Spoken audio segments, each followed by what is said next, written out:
गरीब ससुराल अमीर मायका। दिव्या अमीर घर से थी तो वहीं विशाल गरीब घर से। पर फिर भी दिव्या और विशाल एक दूसरे से बहुत प्यार करते थे और दिव्या विशाल से ही शादी करना चाहती थी। बेटा, मैंने पता किया है कि तू जिस लड़के से प्यार करती है वो लड़का हमारे स्टैंडर्ड का नहीं है। तू उस घर में कभी खुश नहीं रह पाएगी। पापा, प्यार अमीरी और गरीबी नहीं देखता और मैं विशाल के साथ खुश रहूंगी। क्या हुआ अगर वो हमारे जितना अमीर नहीं है? मैं सब मैनेज कर लूंगी पापा। बेटा, तू समझती क्यों नहीं कि मैं तेरा बाप हूँ। मैं तेरी खुशी जानता हूँ कि तेरी खुशी किस में है। माँ, पापा को समझाओ ना। विशाल बहुत अच्छा लड़का है और वो मुझसे प्यार भी करता है। हम दोनों एक साथ बहुत खुश रहेंगे। जहाँ एक तरफ दिव्या अपने माता पिता को मनाती है तो वहीं विशाल भी दिव्या के बारे में अपनी माँ ममता से बात करता है। माँ प्लीज इस रिश्ते के लिए हाँ कर दो ना। हम दोनों एक दूसरे से बहुत प्यार करते हैं। पर बेटा, वो लड़की काफी अमीर घर से है। मुझे डर है कि कहीं ऐसा ना हो कि वो हमारे छोटे से घर में एडजस्ट ना हो पाए। माँ, दिव्या ऐसी नहीं है, वो एडजस्ट कर लेगी और उसे पता है हमारे बारे में सब कुछ। विशाल और दिव्या अपने माता पिता को मना लेते हैं और बहुत जल्द उन दोनों की शादी हो जाती है। शादी के बाद ममता दिव्या को माँ की तरह प्यार करती है, पर दिव्या अपने ससुराल में आकर अपने मायके की अमीरी को बहुत याद करने लगती है। हाय, इस कमरे में कितनी गर्मी है। मेरे मायके में तो एसी था, मखमल का बिस्तर था, पर यहाँ तो ये पंखा है जिससे हवा भी नहीं आती। इतना बोलकर दिव्या हॉल में जाकर कूलर चला लेती है, पर कुछ दिन बाद कूलर भी खराब हो जाता है। गर्मी से परेशान दिव्या अंदर बाहर करने लगती है। उसे परेशान देखकर ममता उससे कहती है, क्या हुआ बहू, तू अंदर बाहर क्यों कर रही है? माँ जी, घर में बहुत गर्मी है, मुझसे गर्मी बर्दाश्त नहीं हो रही। सोचा था कुछ देर कूलर की हवा में बैठ जाऊंगी, पर देखिए ना, कल कूलर भी खराब हो गया। तो फिक्र मत कर बहू, मैं अभी विशाल को फोन कर देती हूँ। शाम को आते हुए अपने साथ कूलर ठीक करने वाले मैकेनिक को भी ले आएगा। इतना बोलकर ममता वहां से चली जाती है और गर्मी से परेशान दिव्या अपने कमरे में चली जाती है। रात को विशाल घर आता है और अपने साथ कूलर ठीक करने वाले को भी लेकर आता है। भाई साहब, ये कूलर पूरी तरह से खराब हो गया है, अब ठीक नहीं होने वाला। मेरी मानो तो अब नया कूलर ले लो।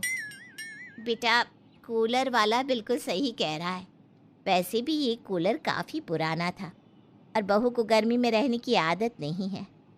एक काम कर बेटा, छोटा सा नया कूलर लिया और उसे अपने कमरे में रख ले। अरे, जब ला ही रहे हो तो एसी लेकर आ जाओ ना, फिर से कूलर लाने की क्या जरूरत है?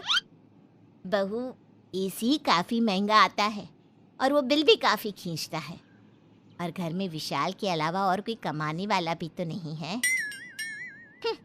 आप लोगों को जो लाना है लेकर आओ। इतना बोलकर दिव्या नाराज होकर वहां से चली जाती है और दिव्या को विशाल काफी मनाने की कोशिश करता है, पर दिव्या नहीं मानती।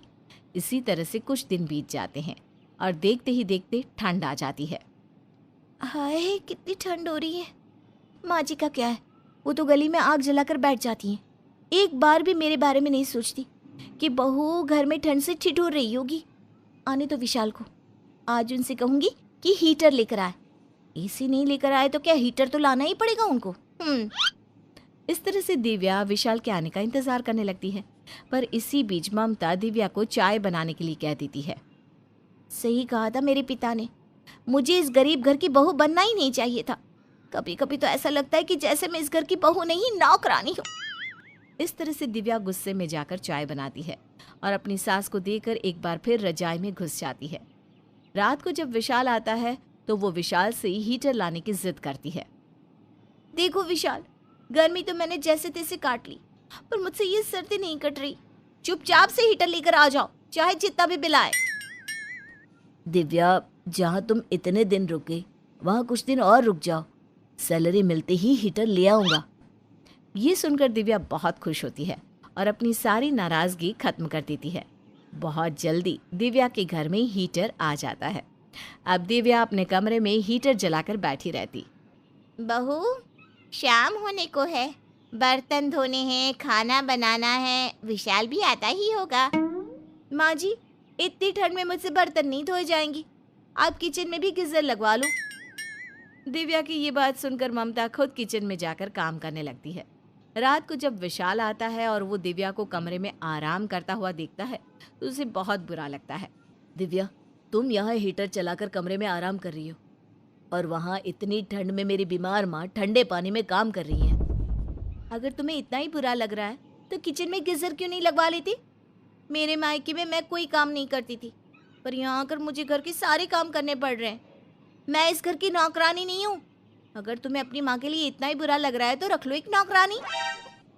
अगर तुम्हें अपने मायके के अमीर होने का इतना ही घमंड है तो तुम चली जाओ अपने मायके, क्योंकि तुमने मुझसे शादी की थी और तुम अच्छे से जानती थी कि मैं गरीब हूँ।